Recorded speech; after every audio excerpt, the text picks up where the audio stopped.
Greetings, Benjamin J. from Ben's Trains with another in the series.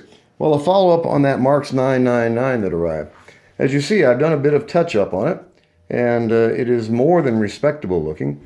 I repaired the dent that was in the cab, as you see. Now, to repair this dent is really straightforward. And what you use is a pair of opposed jaws pliers, parallel jaw pliers. And you just put the pliers on this and then slowly go around squeezing this steel or this pot metal. And you have to be careful. What you want to do is basically just follow that radius around until you've removed the dent.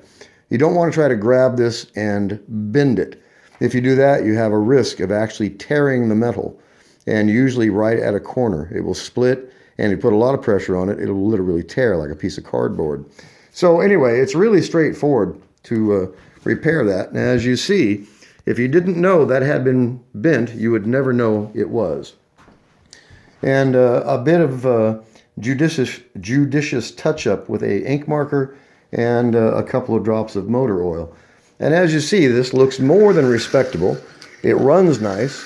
It was really absolutely dirt cheap. It was $10, and I was the only bidder on this thing because it was just absolutely abysmal. It looked terrible. But as I always stress, look past the bad paint, the rust, and the oxide, and actually look at the locomotive itself. Other than that dent, there was no true damage to this shell at all. It's been stored badly for decades, years and years and years. This has very likely been stored as long as I have been alive. And yet a few minutes work, and haven't really done anything to it yet. A couple of drops of motor oil, touched up the biggest blotches in the paint with a Marx Lot ink marker, let it dry for a minute or so, a couple of drops of motor oil, and a soft paintbrush to spread the oil around. And as you see, this actually looks quite respectable. Now, as far as the motor, haven't done anything to the motor, to the wheels, to the push rods, nothing. And now it's just a matter of how much energy do you want to put into this. You can put a couple of drops of oil on the push rods, straighten them out, scrape the oxide off, use an emery board. I like to use a razor blade because it doesn't leave any grit to get into the moving parts. It's really simple. You can literally just scrape this down to silver steel again. And the rest of it is just basically oil the wheels, get them cleaned up, and just general lubrication and TLC. But as you can see, you can't tell if that shell was ever bent. It's really simple to do these repairs. So you have a $10 locomotive that is up and running absolutely splendidly, that I've done nothing to except installed a light bulb, straightened the tab and slot coupler, touched up the paint, and of course repaired that bend that was in the shell. So it looks more than respectable. Of course, it's missing the front and rear trucks, and it really depends on how authentic you want to be.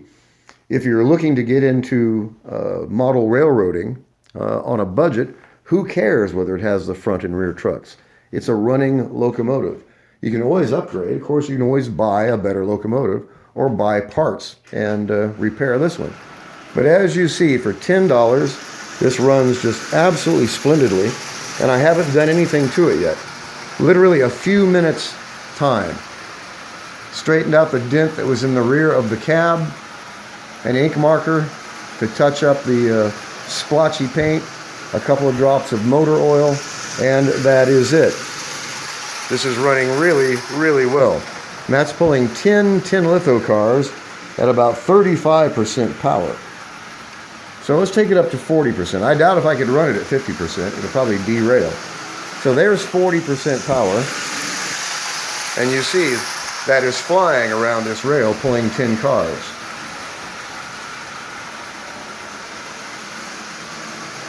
So it just reinforces everything I say. Don't overlook the junk. No one would object to owning this locomotive. Yes, it's missing the front truck and it's missing the rear truck. You can replace them. If you have the truck in your part supply, go ahead and put them back on. If not, you still have a running locomotive, an original Marx 999 in more than decent condition that runs absolutely perfectly. Of course, you can always take the motor out and put it in something else. You can swap the shelves. You can leave it as is. You can pull the handrails off and repaint it. It would look virtually new. So, like I said, it comes down to how much energy and time you want to put into this. But as far as a running locomotive that was absolutely dirt cheap, you cannot beat doing things just like this. Looking for stuff that no one else wants because it looks terrible. And you just have to get beyond. You have to look at the locomotive, not at the bad paint, not at the dirt, not at the bent push rods. You actually look at the locomotive itself, and other than that dent that was in the rear of the cab, there was nothing wrong with this shell. It was just stored badly for decades, years and years and years. Very likely 50 or 60 years. This is an old locomotive. Anyway, as you see, it looks more than respectable. Best of all, it runs really well, forward and reverse, and it was absolutely dirt cheap. $10. It's really difficult to beat that. So just want to do a quick follow-up video on this. It looks nice. It runs well. A bit of your time, TLC, and getting rid of the rust on the push rods. You could turn this into a real decent looking Marx 999. It would only take a few additional minutes. So anyway, just wanted to do a quick follow-up video. As always, if you have any questions, feel free to drop me an email, BENZTRAINZ@gmail.com. And as always, thank you for watching.